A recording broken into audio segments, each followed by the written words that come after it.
Assalamualaikum warahmatullahi wabarakatuh. Kami dari kelompok 3 hari ini akan memaparkan materi tentang landasan dan asas-asas pendidikan. Untuk anggota kelompok 3 terdiri dari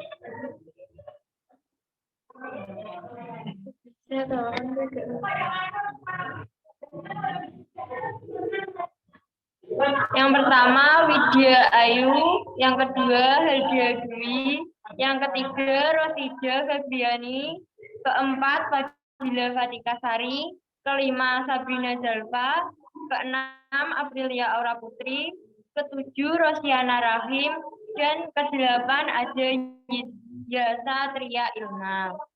Untuk pemaparan materi pertama yaitu pengertian dan landasan filosofis akan dibacakan oleh Mbak Widya. Untuk Mbak Widya, waktu dan tempat saya persilahkan. Baik, sebelumnya saya meminta izin untuk tidak on cam karena saya sedang sakit. Pengertian landasan yaitu tempat untuk bertumpuk atau dasar dalam melakukan analisis kritis terhadap kaidah-kaidah dan kenyataan tentang kebijakan dan praktik pendidikan. Jenis-jenis landasan.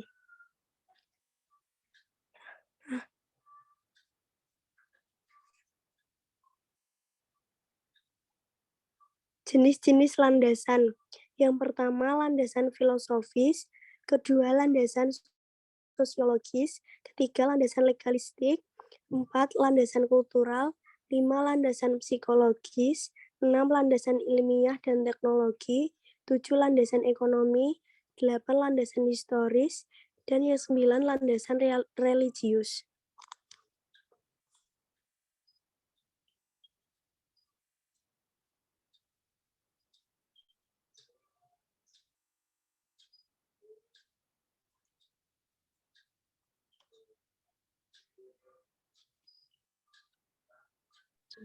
Untuk materi selanjutnya yaitu landasan sosiologis dan legalistik akan dibacakan oleh Mbak Eldia. Waktu dan tempat saya persilahkan.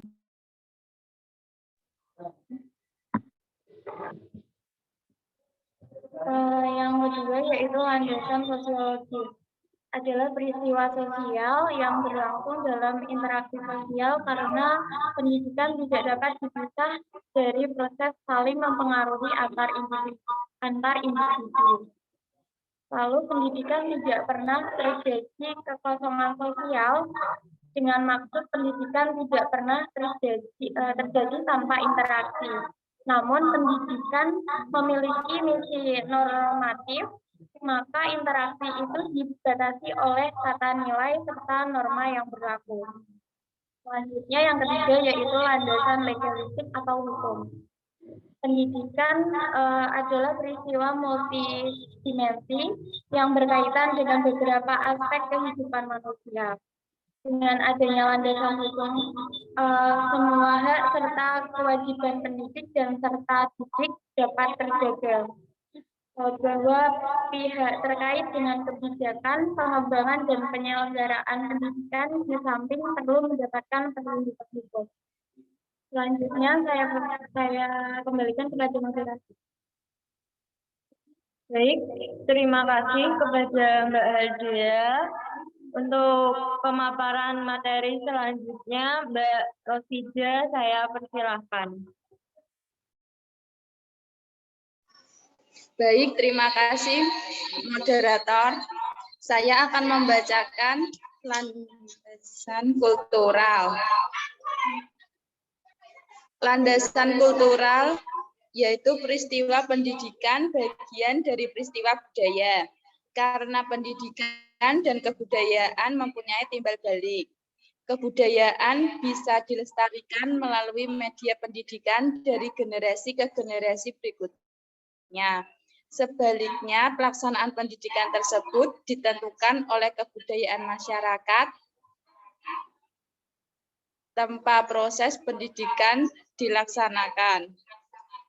Dalam kurung Syahril dan Zen 2017. Langkah pengembangan pendidikan tidak bisa bebas dari kebudayaan tempat pendidikan tersebut itu berlangsung. Yang kelima, landasan psikologis. Dalam pendidikan selalu melibatkan aspek kejiwaan seseorang. Karena itu, landasan psikologi sangat penting dalam pendidikan seseorang. Landasan itu tertuju pada pemahaman manusia dalam pendidikan proses belajar. Pengembangan kepribadian seseorang adalah tugas dari pendidikan, terutama psikologi.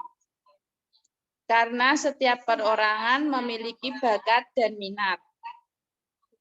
Kemampuan yang berbeda-beda dengan yang lain dan tidak mungkin semua orang itu sama. Terima kasih, saya kembalikan kepada moderator. Baik, terima kasih untuk Mbak Rosida. Selanjutnya, materi ilmiah dan ekonomi akan disampaikan oleh Mbak Fadila. Waktu dan tempat saya persilahkan. Baik, terima kasih kepada moderator. Yang selanjutnya ada landasan ilmiah dan teknologi. Landasan ilmiah dan teknologi hubungan pendidikan dengan IPTEK sangatlah erat, karena IPTEK sendiri hanya dibutuhkan serta sangat penting dalam dunia pendidikan, terutama media untuk pembelajaran seseorang. Oleh karena itu, pengembangan IPTEK seiring berkembangnya zaman akan semakin dibutuhkan di dunia pendidikan. Perkembangan IPTEK saat ini sangat pesat, maka dari itu mengimplementasikan IPTEK terhadap dunia pendidikan sangat dianjurkan untuk menambah ilmu dan wawasan seseorang terhadap pembelajarannya. Yang kedua, ada landasan ekonomi. Ekonomi adalah kebutuhan dasar manusia, sehingga manusia tidak lepas dari kebutuhan tersebut. Perkembangan ekonomi berpengaruh juga dalam pendidikan. Menurut Shafir dan Zen 2017, perkembangan lain yaitu terlaksananya sistem ganda dalam pendidikan. Maksudnya adalah sistem ini berlangsung di sejumlah pendidikan dan dengan cara kerjasama sekolah dengan pihak usahawan. Intinya adalah untuk membentuk mental prestasi dan cara kerja yang sempurna. Selanjutnya saya kembalikan kepada moderator.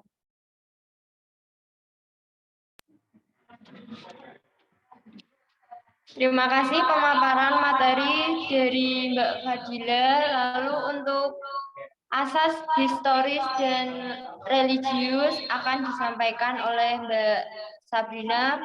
Waktu dan tempat saya persilahkan. Baik, terima kasih kepada Mbak Moderator. Landasan yang pertama yaitu landasan historis. Sejarah adalah kejadian di masa lampau dengan didasari oleh konsep tertentu. Sejarah juga memiliki banyak informasi. Landasan sejarah sangat penting karena dapat membuat arah pemikiran seseorang di masa sekarang ini. Sehingga sejarah pendidikan adalah bahan pembanding untuk mengembangkan serta memajukan pendidikan di suatu negara. Yang kedua yaitu landasan religius. Adalah landasan yang paling mendasar dalam pendidikan. Karena di setiap pendidik mengharuskan peserta didik untuk mengikuti pendidikan agama yang ada di sekolah. Sistem landasan ini diharapkan tidak hanya sebagai tonggak nilai yang tercantum, melainkan bisa juga untuk memiliki pemikiran produktif dengan kebutuhan zaman modern. Landasan ini berpengaruh terhadap pendidikan, karena pendidikan menghasilkan generasi yang dapat berorientasi ke depan dan tidak meninggalkan kewajibannya beriman kepada Tuhan, serta dapat menguasai ilmu-ilmu pengetahuan yang bersifat luhur dari masa ke masa. Terima kasih, saya kembalikan ke moderator.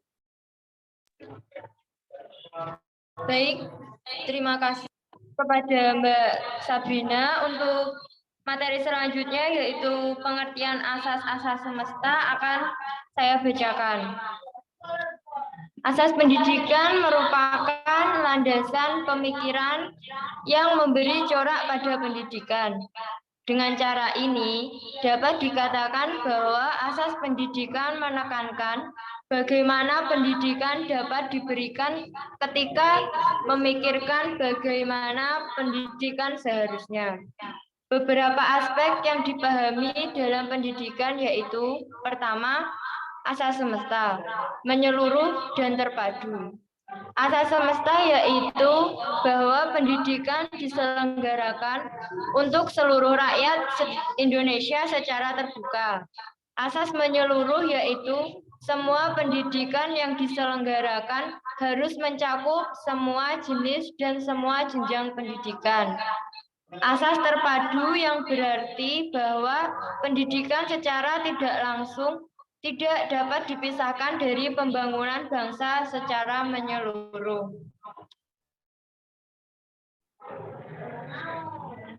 Untuk materi selanjutnya yaitu asas pendidikan seumur hidup dan asas tanggung jawab akan dibacakan oleh Mbak Rosiana. Waktu dan Baik, terima kasih. Keempat, landas.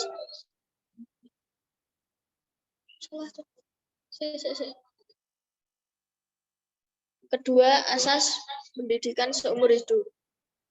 Pada dasarnya manusia adalah yang tidak sempurna, selalu berkembang dan mengikuti perkembangan yang terjadi di lingkungan dan kehidupannya.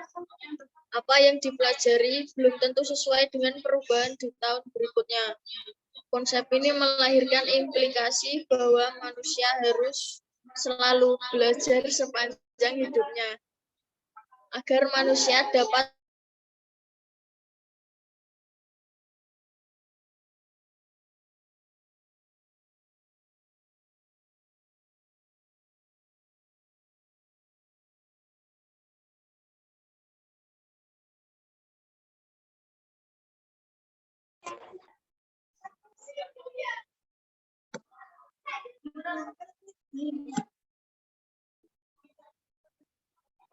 Ketiga, asas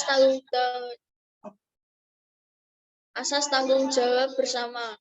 Tanggung jawab bersama mengacu pada kewajiban seseorang akan tugas dan tindakan yang akan dilakukan seseorang tersebut.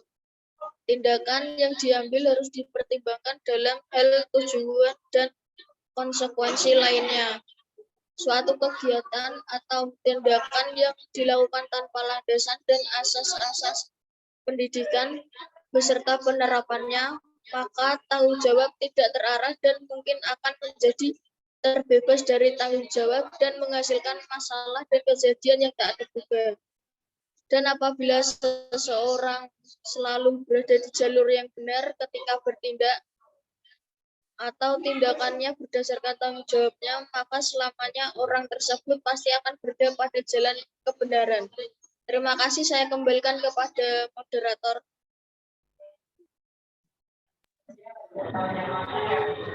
Terima kasih kepada Mbak Rosiana.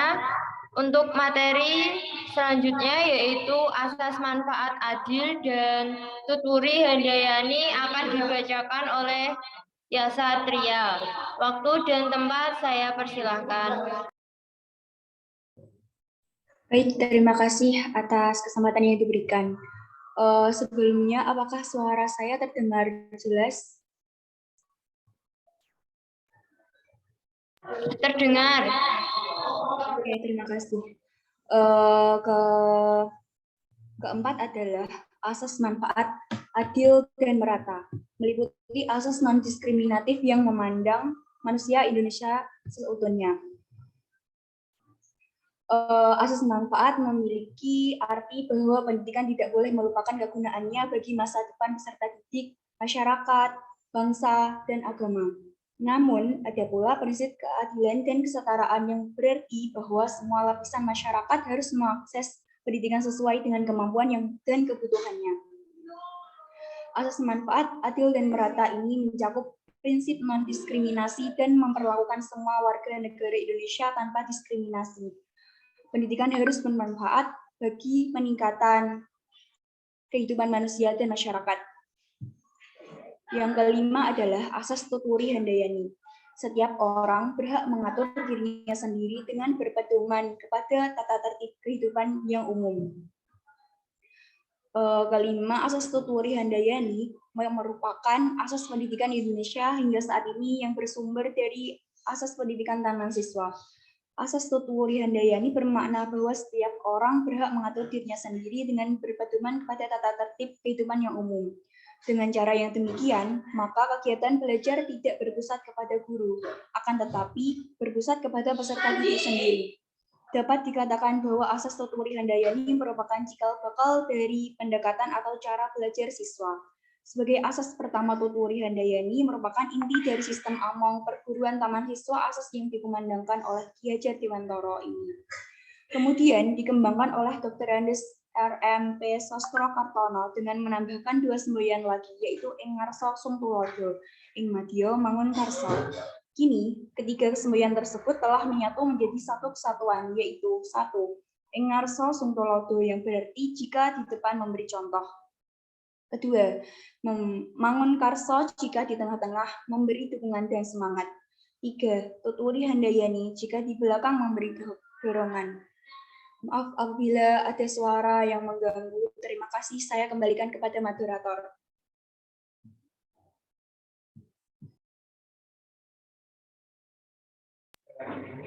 Baik, terima kasih kepada Yasa. Untuk kesimpulan dari materi landasan dan asas pendidikan ini adalah landasan salah satu fakta yang dapat dijadikan sebagai titik tumpu atau dasar dalam upaya penemuan kebijakan yang tepat dan bernilai guna. Asas pendidikan kebanyakan dilandasi oleh pemikiran tentang bagaimana pendidikan tersebut diselenggarakan. Landasan dan asas pendidikan ini saling berkaitan. Maka dari itu, seorang pendidik dan peserta didik harus bisa memahami isi dari landasan dan asas pendidikan itu, karena sangat bermanfaat untuk diterapkan pada pemikiran kesehariannya dalam dunia pendidikan. Baik, untuk presentasi kali ini saya cukupkan. Terima kasih untuk waktunya. Wassalamualaikum warahmatullahi wabarakatuh. Waalaikumsalam warahmatullahi wabarakatuh.